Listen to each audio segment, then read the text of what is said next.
آج چونکہ یہ مہینہ سفر المظفر کا مہینہ ہے، اس کے اندر اللہ کے اولیاء کے عرس ہوتے ہیں، تو اس مناسبت سے میں نے جمعے کا موضوع رکھا شان اولیاء کرام قرآن مجید سے، یعنی صرف ایک آیت نہیں، آج ہم ان اولیاء کا ذکر کریں گے جن اولیاء کی باتیں اللہ رب العزت سنانے والا ہے اور سننے والے تیرے اور میرے آقا علیہ السلام ہیں۔ سوچے نا، پھر وہ ولی بھی کوئی عام ولی تو نہیں کہ جس ولی کی بات اللہ نے قرآن کا حصہ بنا دی، جس ولی کی بات اللہ نے حضور علیہ السلام کو سنائی اور حضور علیہ السلام نے وہ بات صحابہ کو سنائی، اور پھر وہ قرآن کا حصہ قیامت تک دنیا فنا ہو جائے گی، قرآن ختم نہیں ہوگا۔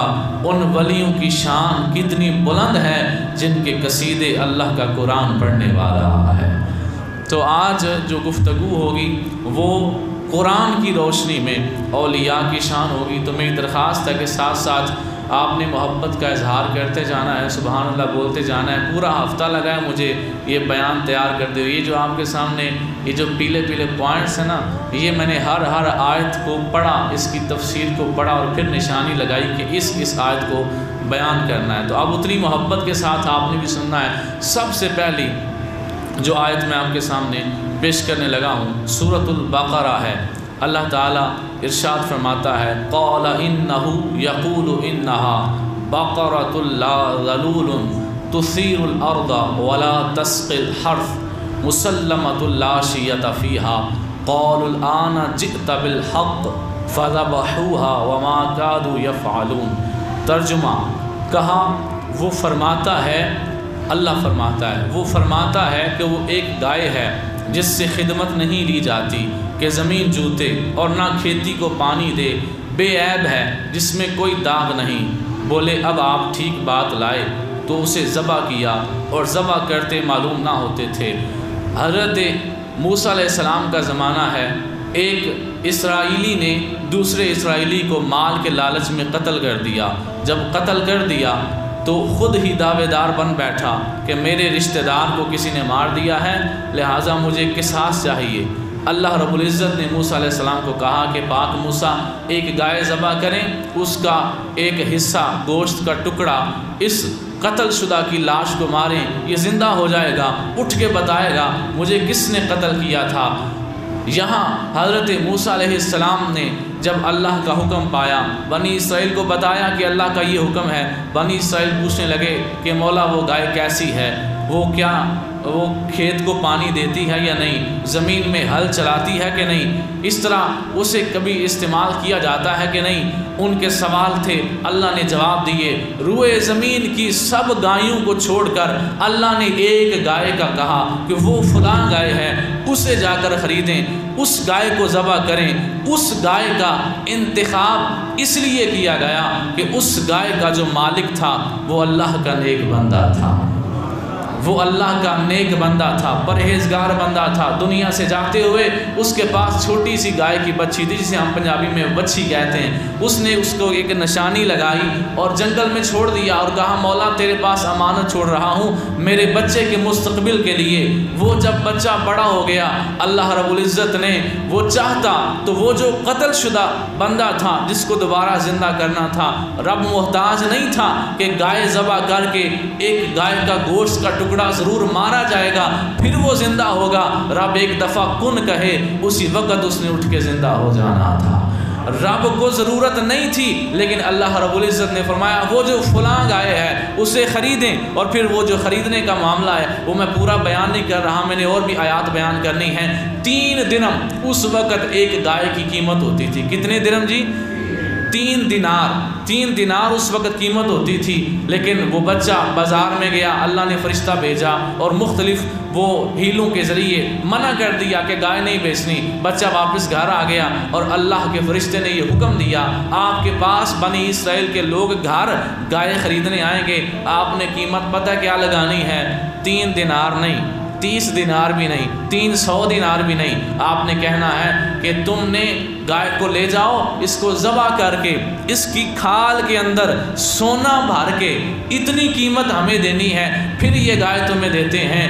وہ دور جس کے اندر ایک گائے کی قیمت 3 دینار تھی، اس دور میں اللہ رب العزت نے اس یتیم بچے کی گائے اتنی مہنگی فروخت کروا دی، اس لیے اس بچے کا جو باپ تھا وہ اللہ کا ولی تھا۔ تو اس آیت سے پتہ چلتا ہے اس ولی کی شان۔ اللہ رب العزت نے قرآن پاک میں قیامت تک اس کو قرآن کا حصہ بنا دیا۔ اگلی آیت یہ بھی سورۃ البقرہ کے اندر ہے۔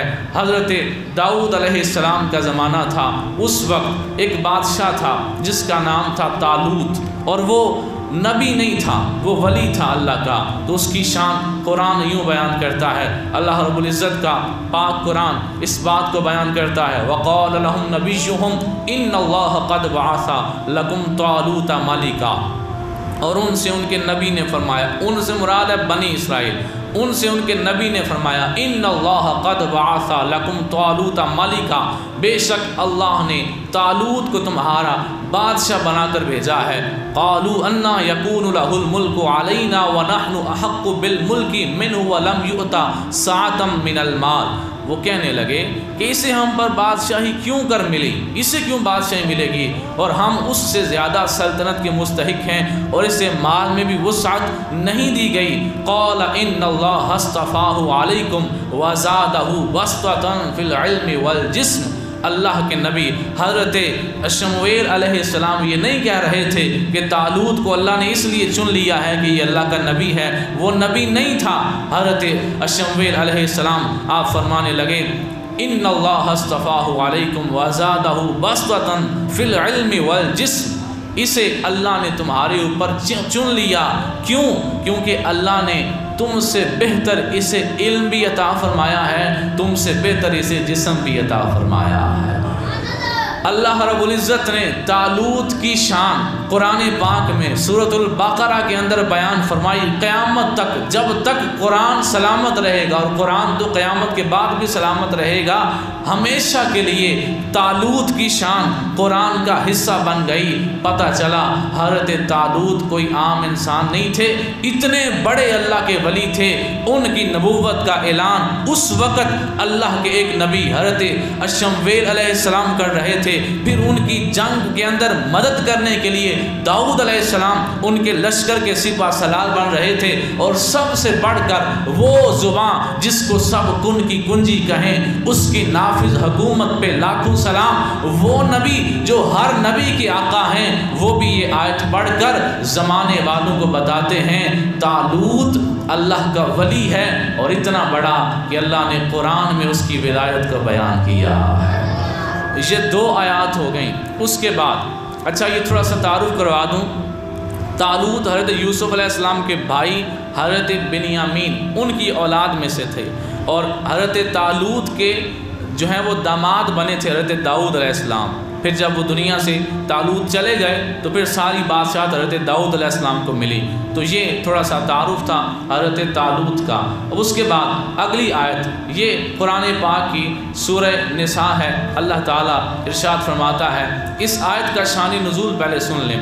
حضرت ثوبان رضی اللہ تعالیٰ عنہ یہ نبی پاک علیہ السلام سے بڑا پیار کرتے تھے، اور ان کی کوشش ہوتی تھی میں ہمیشہ حضور علیہ السلام کے پاس رہوں۔ تو آپ نے ایک دن بیٹھ کے سوچنا شروع کیا کہ میں حضور علیہ السلام کی وجہ سے جنت میں چلا تو جاؤں گا کہ میں ان کا صحابی ہوں، جنت میں تو میں چلا جاؤں گا، لیکن جنت میں جا کر میں حضور کے ساتھ نہیں رہوں گا۔ حضور تو نبی ہیں، اور نبی بھی عام نہیں، سب نبیوں کے سردار ہیں، ان کا مکان بڑا بلند ہوگا جنت کے اندر، تو میں تو ترسوں گا جنت کے اندر حضور علیہ السلام کو دیکھنے کی خاطر۔ شاید نے یہاں پر کتنی خوبصورت بات کی، وہ کہتا ہے کفر نے رات کا ماحول بنا رکھا ہے، ہم نے سینے میں دیا تیرا جلا رکھا ہے، تو جو مل جائے تو بے شک مجھے جنت نہ ملے، عشق کو اجر کے لعنت سے بچا رکھا ہے۔ کہ مجھے حضور مل جائیں تو جنت کی ضرورت نہیں، اور جنت میں اگر حضور سے دور ہوں تو پھر جنت کا بھی کیا مزہ ہوگا۔ یہ حضرت ثوبان کی سوچ تھی کہ میں جنت میں چلا تو جاؤں گا لیکن میں تو ایک عام سا صحابی ہوں، اور حضور علیہ السلام جو ہیں وہ نبیوں کے سردار ہیں، میں جنت میں حضور علیہ السلام کو دیکھنے کو ترسا کروں گا۔ جب آپ کے دل میں یہ بات آئی تو اللہ تعالیٰ نے آیت نازل فرما دی۔ اللہ فرماتا ہے وَمَن يُطِعِ اللَّهَ وَالرَّسُولَ فَأُولَٰئِكَ مَعَ الَّذِينَ أَنْعَمَ اللَّهُ عَلَيْهِم مِّنَ النَّبِيِّينَ وَالصِّدِّيقِينَ وَالشُّهَدَاءِ وَالصَّالِحِينَ وَحَسُنَ أُولَٰئِكَ رَفِيقًا، اور جو اللہ اور اس کے رسول کا حکم مانے تو اسے ان کا ساتھ ملے گا جن پر اللہ نے فضل کیا۔ کن کا ساتھ ملے گا؟ انبیاء کا ساتھ ملے گا، صدیقین کا ملے گا، شہداء کا ملے گا، والصالحین اور نیک لوگوں کا ساتھ ملے گا، وحسن اولئک رفیقا، یہ کیا ہی اچھے ساتھی ہیں۔ میرے آقا علیہ السلام نے یہ آیت تلاوت کر کے فرمائی، حضرت ثوبان فوراً سمجھ گئے میرے دل کی بات کو میرے رب نے سن لیا، اور قرآن نے مجھے بتا دیا ثوبان پریشان نہ ہو، جو بندہ میری اطاعت کرتا ہے اور میرے رسول کی اطاعت کرتا ہے وہ قیامت کے دن جب جنت میں چلا جائے گا اکیلا نہیں رہے گا، اس کا ساتھ اللہ کے ولیوں کے ساتھ بھی ہوگا، شہیدوں کے ساتھ بھی ہوگا، صدیقین کے ساتھ بھی ہوگا، یہاں تک کہ نبیوں کے ساتھ اللہ اس کا ساتھ فرمائے گا۔ یہاں اللہ نے واضح والصالحین اور نیک لوگ اس آیت میں، حالانکہ بات سوچنے کی ہے، ثوبان رضی اللہ عنہ تو خود بہت بڑے ولی تھے، بھائی صحابی سے بڑھ کے کوئی ولی ہو سکتا ہے؟ بتائیں ذرا، صحابی سے بڑا ولی کون ہو سکتا ہے؟ خود اتنے بڑے اللہ کے ولی تھے۔ آپ کے دل میں جو بات تھی وہ صرف یہ تھی کہ مجھے حضور علیہ السلام کا ساتھ ملے گا یا نہیں ملے گا۔ اب اللہ چاہتا تو صرف یہ کہہ دیتا کہ نبیوں کا ساتھ ملے گا، لیکن اللہ کو قیامت تک کے آنے والے ہر ان لوگوں کا بھی پتہ تھا کہ جو اس بات، یہ تو بڑی دور کی بات ہے، ہمارے جیسے گناہگار تو اس بات کو سوچ کر اپنے آپ کو اس قابل بھی نہیں سمجھتے کہ جنت میں ہمیں غوث اعظم کا ساتھ مل جائے، ہمیں داتا صاحب کا ساتھ مل جائے، ہمیں خواجہ اجمیری کا ساتھ مل جائے۔ اللہ نے قیامت تک کے ہر مسلمان کو مد نظر رکھتے ہوئے فرما دیا، جو بندہ اللہ اور اس کے رسول کی اطاعت کرے گا اللہ قیامت کے دن اسے ولیوں کے ساتھ رکھے گا، شہیدوں کے ساتھ رکھے گا، صدیقوں کے ساتھ رکھے گا، یہاں تک کہ اللہ اسے اپنے انبیاء کا ساتھ جنت میں عطا فرمائے گا۔ یہ اس آیت کے اندر اللہ نے بات حالانکہ نبیوں کی تھی لیکن ساتھ اللہ نے ولیوں کو شان کو بھی بیان فرما دیا۔ اور اگلی آیت پر جانے سے پہلے اس کی وضاحت کر دوں، اس کا یہ ہرگز مطلب نہیں ہے کہ انبیاء اور غیر انبیاء جنت میں ایک درجے میں ہوں گے، درجے مختلف ہوں گے، لیکن اللہ زیارت کرواتا رہے گا، اللہ ملواتا رہے گا لوگوں کو نبی علیہ الصلوۃ والسلام کے ساتھ، یہاں تک کہ حدیث پاک میں نے پڑھا، صحیح ابن حبان کے اندر حدیث ہے، حضور فرماتے ہیں اللہ ہر جنتی کو جمعہ کے دن اپنا دیدار بھی کروایا کرے گا۔ تو پتہ چلا جمعہ جیسے یہاں عید کا دن ہے ایسے جنت میں بھی بڑی شان کا دن ہے کہ جنتی پورا ہفتہ انتظار کیا کریں گے کہ جمعہ کا دن آئے۔ جب جمعہ کا دن آئے گا جنتیوں کو اللہ تعالیٰ اپنا دیدار کروایا کرے گا۔ اگلی آیت پر چلتے ہیں۔ حضرت مریم عیسیٰ علیہ السلام کی والدہ نبیہ نہیں ہے، کوئی عورت نبی نہیں ہے، تو کیا حضرت مریم نبی ہے یا نہیں نبی؟ نہیں، حضرت مریم نبیہ نہیں، لیکن کمال کی بات ہے نا اللہ نے پوری سورہ مریم آپ کی شان میں نازل فرمائی ہے۔ اس سے بڑھ کے کیا ولیوں کی شان بتائیں کہ حضرت مریم ولیہ ہیں، نبیہ نہیں، ولیہ ہیں، نبی کی ماں ہیں لیکن وہ ولیہ ہیں، وہ نبیہ نہیں۔ اللہ نے ان کی شان پوری سورت قرآن میں بیان فرمائی، اور صرف ان کی سورت سورہ مریم میں ہی ان کی شان نہیں ہے، یہ سورہ المائدہ ہے میرے سامنے اور اس کی آیت نمبر 75 ہے۔ اللہ فرماتا ہے وَأُمُّهُ صِدِّيقَةٌ، اور عیسیٰ کی جو ماں ہے اس کی ماں، پیچھے ان کا حضرت مریم کا اور حضرت عیسیٰ کا پیچھے ذکر چل رہا ہے اور یہ حصہ ہے، اللہ فرماتا ہے وَأُمُّهُ صِدِّيقَةٌ، یہ سورہ مریم نہیں، یہ سورہ مائدہ ہے۔ اللہ فرماتا ہے عیسیٰ علیہ السلام کی جو ماں ہے وہ صدیقہ ہے۔ مطلب کیا؟ اللہ فرماتا ہے کہ حضرت مریم ایک تو عام بندہ ہوتا ہے جو سچا ہوتا ہے، حضرت مریم عام سچی نہیں، صدیقہ ہیں، بہت بڑی سچ بولنے والی ہیں۔ اللہ ان کی شان سورہ مریم کے علاوہ اور بھی صورتوں میں بیان فرماتا ہے، جہاں سورہ مریم اللہ نے پوری آپ کی شان میں بیان فرمائی، اس کے علاوہ اور بھی صورتوں کے اندر آپ کا ذکر اللہ تعالیٰ نے فرمایا ہے۔ پھر آگے اختصار ملحوظ خاطر ہے، وقت جو ہے وہ اختتام کی طرف جا رہا ہے۔ پوری سورہ کہف، کون سی سورہ جی؟ سورہ کہف یہ کن کی شان میں ہے؟ اصحاب کہف اللہ کے نبی نہیں تھے، اللہ کے نبی نہیں تھے، وہ اللہ کے ولی تھے، نبی نہیں تھے، ولی تھے، جو کہف کے جو ہے وہ اصحاب کہف جو غار کے اندر چلے گئے اور 309 سال تک وہاں پر وہ رہے۔ یہ ساری آیات سورہ کہف کی آیات نمبر 10 سے لے کے 25 تک آپ پڑھیں۔ اللہ نے تو پورا نقشہ بیان کر دیا کہ وہ یوں غار کے اندر لیٹے ہوئے ہیں 309 دن، یہ بھی باقاعدہ قرآن پاک کے اندر ذکر موجود ہے۔ اور وہ ولی اتنی شان کے تھے کہ وہ خود تو خود ہیں، اللہ قرآن میں یہ بھی فرماتا ہے وَقَلْبُهُمْ بَاسِطٌ ذِرَاعَيْهِ بِالْوَصِيدِ، ان کا کتا ان کی چوکھٹ پہ بازو پھیلا کے لیٹا ہے۔ اب ذرا بتائیں، آج لوگ کہتے ہیں بابے دے شاہی کوئی نہیں، آج لوگ کہتے ہیں جمعہ پورا ولیوں کی شان میں پڑھانے کی ضرورت کیا تھی؟ آپ کوئی ایک دو بات کر لیتے، پورا جمعہ ہی ولیوں کی شان میں پڑھا دیا۔ میں کہتا ہوں رب نے پوری سورت جو نازل کر دی تھی اصحاب کہف کی شان میں، پھر کتے کا ذکر کرنے کی کیا ضرورت تھی؟ اللہ نے کتے کا بھی ذکر قرآن میں کیا۔ اللہ فرماتا ہے وَقَلْبُهُمْ بَاسِطٌ ذِرَاعَيْهِ بالوسید، ان کا کتا ان کے غار کی چوکھٹ پر بازو پھیلا کے بیٹھا ہے۔ پتہ چلا ولی تو ولی رہے، ولیوں کے در پہ جو بیٹھ جاتا ہے اللہ اس پہ بھی بڑا کرم فرماتا ہے، اس کی بھی بڑی شان بن جاتی ہے۔ اور دوسری آیت اس وقت سورہ یونس کی آیت میں آپ کے سامنے پیش کرنے لگا ہوں۔ اللہ فرماتا ہے الا ان اولیاء اللہ لا خوف علیہم ولا هم يحزنون الذین آمنوا وكانوا يتقون، خبردار جو اللہ کے اولیاء ہیں نہ انہیں کوئی غم ہے نہ انہیں کوئی خوف ہے۔ وہ کون سے ہیں؟ الذین آمنوا وكانوا يتقون، وہ ایمان والے بھی ہیں اور تقوی والے بھی ہیں۔ اپنی مرضی کے کسی فیشن سٹار بندے کو جس نے کچھ 10 انگوٹھیاں پہنی ہوئی ہوں اور شیروانی ٹائپ کا بڑا مہنگا سا جو ہے اس نے لباس پہنا اور خط اس نے آج کل کے ہیروؤں کی طرح کا سٹائل مارا ہوا ہو، اسے ولی نہ بنا دینا۔ اللہ نے قرآن میں بتا دیا الذین آمنوا، پہلی شرط ہے وہ ایمان والا ہوگا، دوسری شرط کیا ہے؟ وَكَانُوا يَتَّقُونَ، تم جب اسے دیکھو گے تمہیں اس میں تقوی نظر آئے گا، پرہیزگاری نظر آئے گی۔ یہ بھی اولیاء کی شان میں 24واں پارہ ہے۔ اللہ تعالیٰ ارشاد فرماتا ہے موسیٰ علیہ السلام کو قتل کرنے کے بارے میں جب مشاورت چل رہی تھی، اس وقت فرعون چاہتا تھا کہ میں ان کو قتل کر دوں۔ ایک بندہ تھا جو کہ فرعون کا رشتہ دار تھا، بولے کون تھا؟ فرعون کا رشتہ دار۔ یہ قرآن کا لفظ ہے وقال رجل من آل فرعون، اور بولا فرعون والوں میں سے ایک مرد جو کہ مسلمان تھا وہ فرعون کا رشتہ دار تھا، وہ مسلمان۔ فرعون کو نہیں پتا تھا یہ مسلمان ہو چکا ہے، لیکن وہ موسیٰ علیہ السلام کو مانتا تھا اور تھا وہ آل فرعون میں سے، بنی اسرائیل میں سے نہیں تھا، آل فرعون میں سے تھا۔ تو جب موسیٰ علیہ السلام کو شہید کرنے کے بارے میں فرعون مشاورت کر رہا تھا تو اس نے کیا کہا؟ اس نے کہا، اللہ کا قرآن کہتا ہے وقال رجل من آل فرعون یکتم ایمانہ اتقتلون رجلا ان یقول ربی اللہ، اور بولا فرعون والوں میں سے ایک مسلمان مرد۔ کون سا مرد جی؟